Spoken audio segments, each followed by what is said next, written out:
Welcome to our Playwell podcast. My name is Sherry Morgan and I'm the Director of Projects at Play Scotland, the national organisation for play. Today our Chief Executive Officer, Mary Ramsay, speaks to Sue Atkins. Sue is an internationally recognised parenting expert and author of best-selling books Parenting Made Easy, How to Raise Happy Children and Raising Happy Children for Dummies. Sue is also the global spokesperson for World Digital Detox Day and the host of her own podcast entitled Navigating the Digital Jungle with Sue Atkins and Friends. I hope you enjoy their conversation. Hi, Sue. Thank you very much for coming to meet with us today. My pleasure. It would be great if you could just start with telling us a little bit about yourself and what it is you do and what's kind of really important for you at the moment. Right. Well, I'm Sue Atkins. I'm a parenting author and broadcaster and speaker. I've been doing this for 20 years. I'm a former deputy head and class teacher for over 22 years as well. So you can tell how old I am and how long I've been doing this kind of work. I'm passionate about parenting. I'm passionate about raising happy, confident, resilient children. And delighted to be here to talk about play, because play is such an important thing for children. It's children's work, if you like, and not many parents think about how there are so many dimensions of play and what children are developing and learning from play. So I'm all about pushing that, that's the antidote to the screens, really. And children need to play at any age, and it can be messy play, structured play, play in the garden, play with a cardboard box, but it's all very important. And I'm delighted to be able to join you here to talk about that. Thank you. And I think for us, play is intrinsic in all children, and it's something that they'll always do worldwide. It's something that children will always naturally do, but we're in an era where now we have all this technology and we have screens, and they're being utilised in school, and they're being utilised even in early years because there is a recognition that these things exist and they have to be used. So we're probably finding ourselves in a new era as to how we navigate that as practitioners, how parents can navigate that. And I think obviously this is something that you're doing a huge amount of work on. So is that something you could tell us a bit about just now? Yes, it is. Well, I do something called power hours. And when I was sitting on sofas, been on ITV this morning as their parenting experts sitting on sofas, parents always ring in, and what they really are looking for is reassurance, I think. And so I've noticed in recent years that parents are constantly asking me more about devices. And I noticed that actually I talk a lot more about screen-free early years. And I started a hashtag myself around that, brought together some experts, and it turns out I was just, having conversations with them. We've turned into doing something regularly from Canada and America and people who are researchers talking about perhaps I'm very pro-tech, but I'm also protect. And there's just been a new survey out only yesterday talking about the early years, and children are on devices far too much. And what they're seeing is really not appropriate for their age. So parents and teachers and early years practitioners, I give talks around how to talk to parents about navigating this sort of new technology, because it's very new to us all, isn't it? And, the early years are so crucial. They're so important. So much is happening in those early years. So we want to balance it out. It's not all or nothing or one or the other. It is a mixture. But just as we put boundaries around junk food and sugar and alcohol and all these big important things, I think we need to put some boundaries as families and as parents around technology. And so do early years practitioners in classrooms and nurseries and schools. You touched on there very pro-tech and very protect, and absolutely about putting those boundaries around and make sure they're used in a safe way. And do you think there is any benefit to utilising them, thinking particularly about the early years, and then we can maybe touch on some of the older age groups, because there's obviously different ages and stages of life. But do you think within the early years there is benefit to using these tools? Do you think they can be used within a kind of play context to support children? It's interesting, isn't it? I think it supports the teachers, the early year practitioners, because it takes away some of the admin, and it's absolutely fantastic for doing all of that side of it. So you can spend more time observing, talking, interacting with the young children. I think parents seem to hand over the smartphones in restaurants rather too easily, in my opinion, without thinking. All parents want the best for their children, but they don't always know how to go about that. They don't realize that when children are playing, they're learning so much, whether they're playing alone or whether they're playing alongside parallel play, or they're playing with a friend, or as they grow and develop, playing, making up games with children older and younger than themselves. So I think it's too easy to hand over technology at the moment. And I'm part of a group as well with a lady called Katie Potts in Islington, where she's looking at devices being used too often in early years settings. So it's all about finding balance.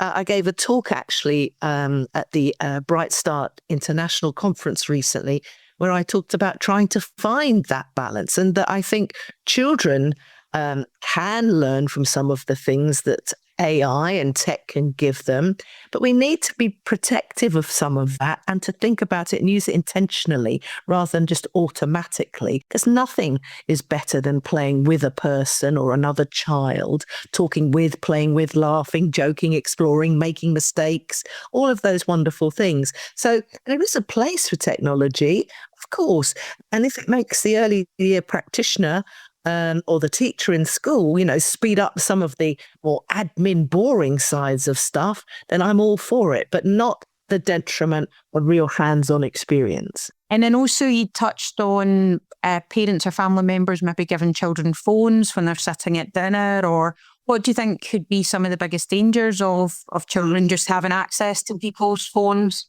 Well, that's a great question, because of course we all have seen, parents with the best will in the world handing over their smartphone in a restaurant to their toddler or their young child. And there's just been a new report out that shows that 800 small children are using social media. And of course, sometimes when you hand over the phone, yours isn't really up to date with some of the privacy settings. And clinicians are now seeing porn addiction in pre-teens, even in primary school children. Kids that should be playing and having fun see something inappropriate. Now, that's not a parenting failure. That's a systems failure because the big tech hasn't put stuff in. But we do need to sort of, have some sort of conversations about it. I'm very keen to alert parents, certainly of young children. You innocently hand over your device or give them your phone, and whatever your settings up comes a pops an algorithm or something that they see that they really shouldn't see. And they are finding porn and things like that because the algorithm feeds, they're targeted down these awful pathways.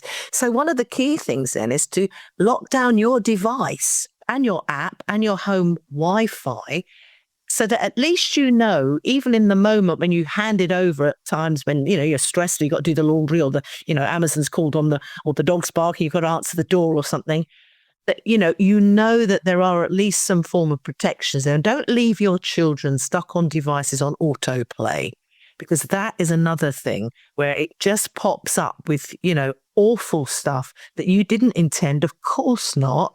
But you do need to talk to your children about perhaps then what they might have seen. But don't leave young children. This is a new report that really shocked me and really upset me, because most parents of 5, 7, 9-year-olds, they don't even think these kids are being exposed on tablets, on phones, and on smart TVs to all sorts of inappropriate and violent content. So just put in your privacy settings and pause to ponder before you automatically hand over your device.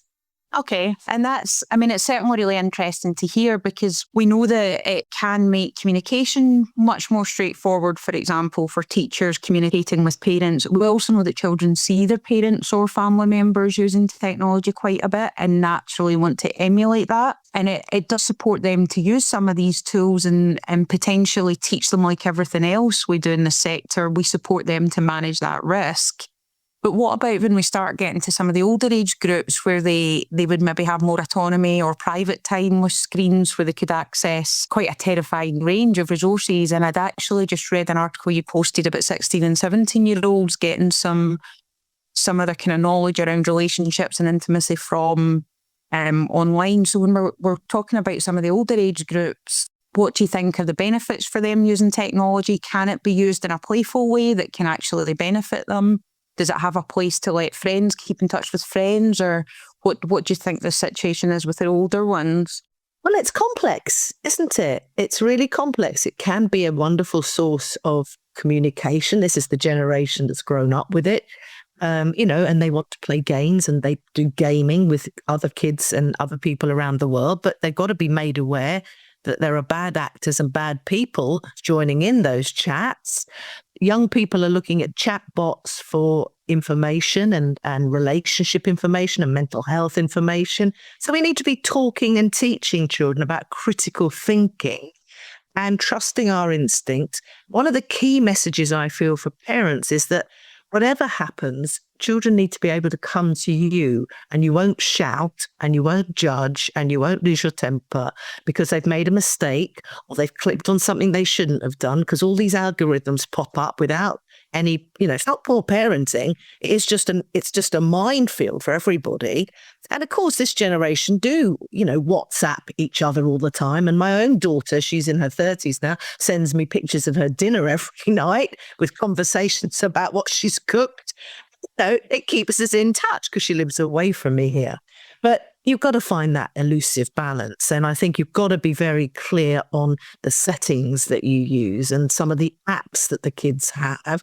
WhatsApp can be a real place of connection, but it can also be overwhelming with 460 messages. I heard a young boy of year 6, just about to go to secondary school. He joined his WhatsApp group before he started secondary, and within 4 hours, he had 450 messages and was in tears. Not cyberbullying messages, just sheer weight of overwhelm with the messages. So his mum said, do you want me to take you out of that? You can blame me. And he said, oh, God, yes, in tears. Yes, please, because it can be overwhelming. It's not all bad, but it can just be too much. And to have little digital detox from all this stuff.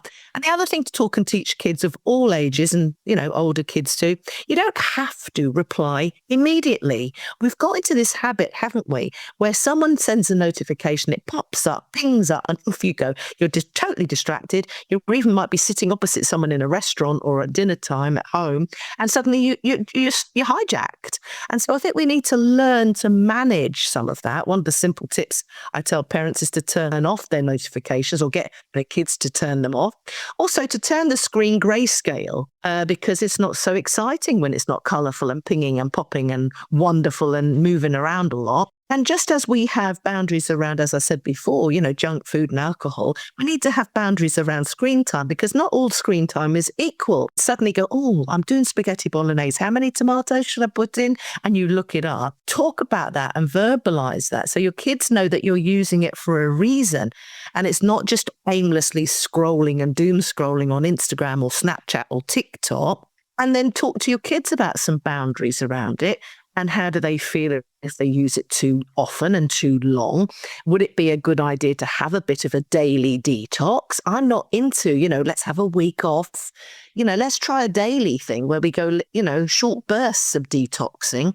So find a time when it could be quite good at mealtime and you're all sitting together and eating perhaps. Nobody has a screen. You put it in another room or phone jail, I call it. Or certainly bedtimes, an hour before bed, or as you go up to bed, you charge your phone and your device downstairs so you're not tempted by the blue light that wakes you up and gives you a buzz. And then off you go with all your friends who haven't got rules around them. That's the difficulty because you might be putting in some stuff around boundaries with your kids. But of course, their mates are not doing that. And of course, they get pulled into all of FOMO and fear of missing out. But, talk and teach them about all this stuff. That's why I've got so many resources on my website and why I've got so many guides to guide parents because they've never had this before. They don't know the dangers of roadblocks. They don't know how cyberbullying can escalate. And teens are notorious for drama, aren't they? And of course, they go off on one. And so it's important that we talk and teach them about how to handle some of these situations. And I think you've certainly touched on a few things there that apply no matter what the situation. So things like having that relationship with your child that you can talk to them about it, that would apply in every situation. And we would always talk about that being the most important thing from even in the womb, but to babies right through, that attachment and that relationship, to be able to have those open conversations. And the other kind of really important concept that you've obviously touched on is critical thinking and supporting your child to develop their own ability to manage risk and assess it. This is something new for parents, and it's not something that they to kind of grow up with for the most part. If they to come to you and say, I don't know what to do, what will I do with my child? He's on his mobile phone all the time. What would be the sort of key tips that you would give them, or the sort of first things that you'd suggest they do? Well, one of the key things is don't call them parental controls for teenagers, because they go, oh, parental controls. I'm a teenager. I'm a bit risky. I'm going to get around that. How can I get around that? So you talk about privacy settings and you say, let's do it together, because you're in it together. It's not us and them. It's not bad, all of it. There are dangers. And when you put boundaries around them, whatever they might be that you decide, I've got loads of scripts and things on my website about how to introduce it, what to say, how to set up a family agreement around some of this stuff so you kind of buy into it. But then you talk with them, not at them about it. And you try and help them see that you love them so much that you put boundaries around them. You're not doing it to punish them. You're doing it to protect them from inappropriate content, from awful things that they can see accidentally. And as I say, one of the key things then is they must be able to connect with you, communicate with you, and be able to come to you if something goes a bit wrong or goes a bit awry, and then plan and talk about what happens if you've clicked on something or you've gone down a terrible place, and how to report something if someone starts to bully you or in a chat room starts to want to lead you into secret places. I was talking yesterday about, another awful kind of community called 964, I think it is. And it's just a nasty grooming place. And kids, of course, are trusting and they're enthusiastic. So talk to them about privacy. And when they're on this stuff, don't blurt out where you live or what school you go to. Kids don't always think about that because they're in the moment, aren't they? They're in the game, for example. So, if they get a funny feeling in their tummy or they feel a bit unsure, just close it down. Let's just have a little break from it and come and talk to you while you then decide together how you're going to handle it. So they're some of the simplest things. And then make sure that, you talk to them about some of these apps aren't really great places to hang out long term.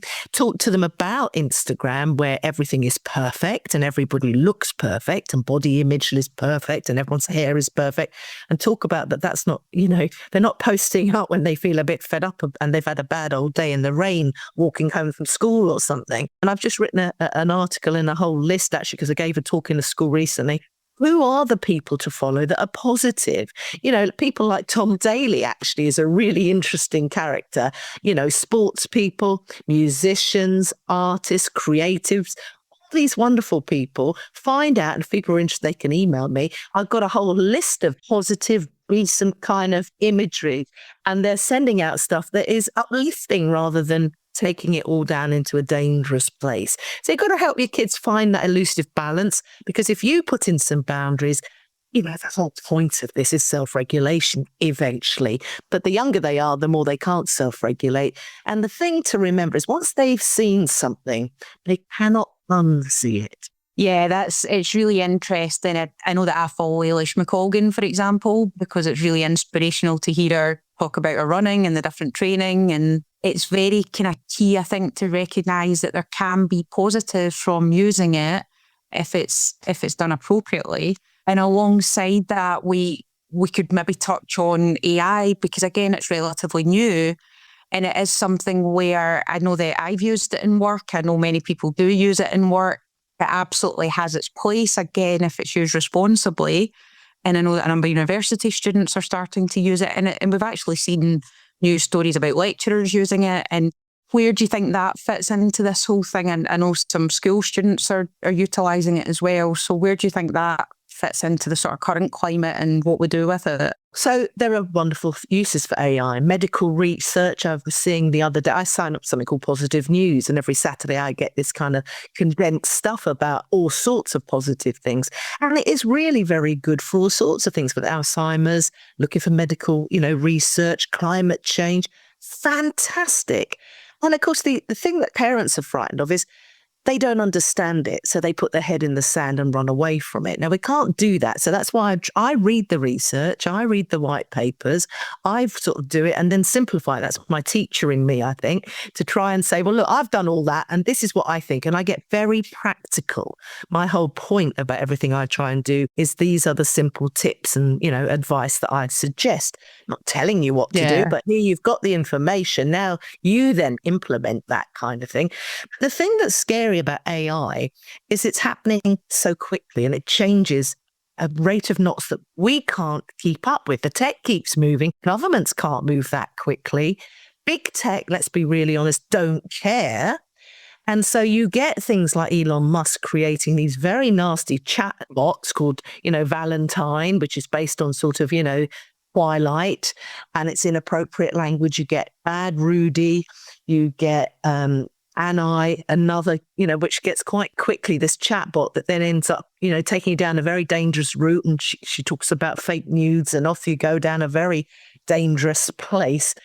So take a breath, get grounded, think about it, get knowledgeable a bit. So it gives you a bit of confidence. My whole podcast is all about trying to give people some practical tips and a bit of confidence around some of this as it keeps on changing. And embracing some of it. And of course, keeping away from other bits of it.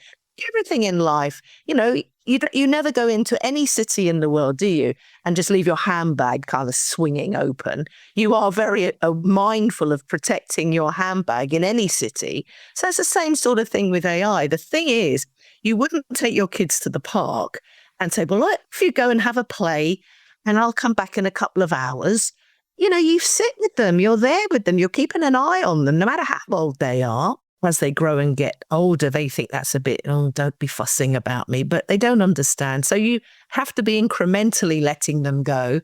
But eventually, children learn to do some of this themselves. I think the superpower for children these days is critical thinking. And Jonathan Haidt's book, The Anxious Generation, kickstarted an awful lot of talk around this. I went to see him speak in London when he was over about 18 months ago.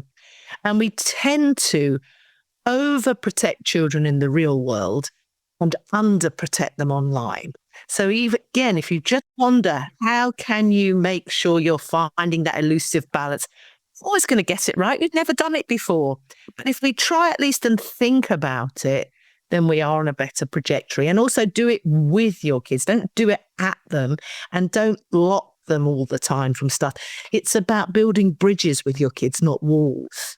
No, that's really useful, Sue. And I think just one sort of last thing to touch on, and I know you've done your own podcast about this, about the digital footprint. Yes. A little bit around making children aware of that. Because again, over the last few years, we've started to see where, because of the length of time that we've now had social media, we've had people going into responsible jobs once they kind of finished school or a few years down the line and actually posts that they made when they were 13 years old or some photos that their friends had put up, come back. So what would be your advice on how you communicate? Because that is a huge concept for a young person or a child to understand that what you do actually has permanence now, potentially, and it can, once it's up there, how do you communicate a concept that's significant to a young child, and how important is it to make sure that they're aware of that? Well, you talk and teach kids, and that's why I'm a bit unusual. I think I talk about it from toddler to teenager. You start early with some of the very simple language that you might be using about that, and you talk around these topics so they grow up being aware of them. And, a digital footprint, I did the post on that with the podcast, but it's just talking to them about everything that you do, everything you click on, everything you like, everything you say. It's there, it stays there. And, they won't think about going for a job. If they're about, 15, they think, oh, for goodness sake, that's ages away. You see it in the news, don't you? You even see it with politicians or sports people where they've had to retract what they've said or something they've done online that wasn't very, kind. I think one of the other skills to be talking and teaching children about is kindness and respect and dignity for themselves and for others. And I have this pop socket on my phone that that people can get from my website as well. It says pause to ponder, and it's pausing before you do anything online. Is this kind? Is this helpful? Is this okay? Would I like my mum or my granddad or my teacher to read that, because I think that pause to ponder just gives you a moment to step back. And of course, we know kids are impetuous and want to get stuck into all sorts of life and exciting things. But just that pause to ponder, it's the same with adults.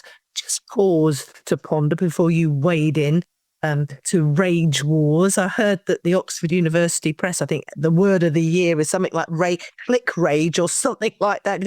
Gosh, what a word is that to be our word of the year?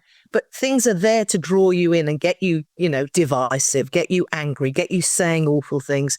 So we really must be the antidote to that with children, helping them be kind, to play with others in a nice way and to share, etc. You go right through the ages, trying to make sure your values are passed on to your kids, regardless of whether it's online or offline in the real world.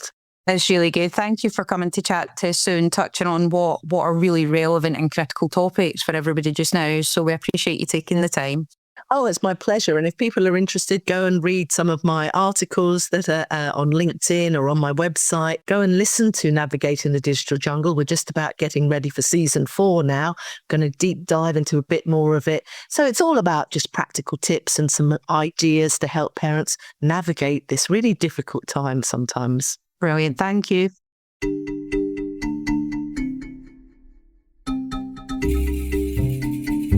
Thank you for joining us on this podcast. Don't forget to subscribe to this podcast on your preferred app. To find out more about Play Scotland, please follow us on Blue Sky and visit our website at playscotland.org.